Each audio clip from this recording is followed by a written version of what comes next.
নমস্কার বন্ধুরা, আজকে আমি বানাবো মরলা মাছের পাতুরি। তার জন্য মরলা মাছটা ধুয়ে রেখেছি, কাঁচা লঙ্কা দিয়ে দিলাম, সরষের তেলতে দিয়ে দিচ্ছি,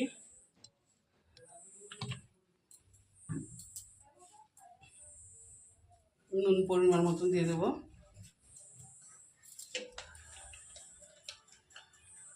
লঙ্কার গুঁড়ো দিয়ে দেবো,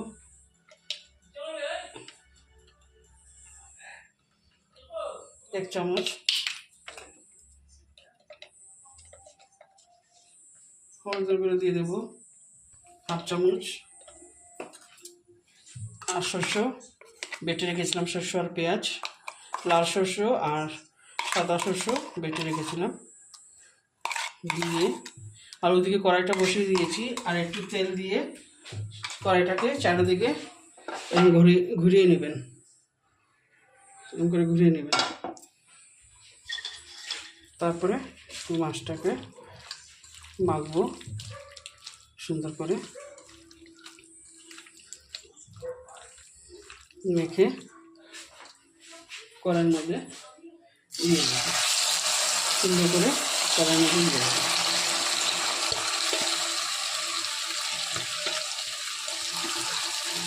দিয়ে কম আঁচে রাখবো আর ঢাকা দিয়ে দিয়ে বানাবো। ঢাকা দিয়ে দেবো।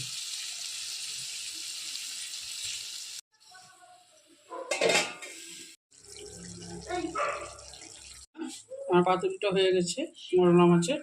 এখন ধনিয়া পাতা দিয়ে পরিবেশন করা যাবে। আর ভালো লাগে যদি অবশ্যই একবার ট্রাই করবেন, লাইক করবেন, শেয়ার করবেন, সাবস্ক্রাইব করবেন। Thank you.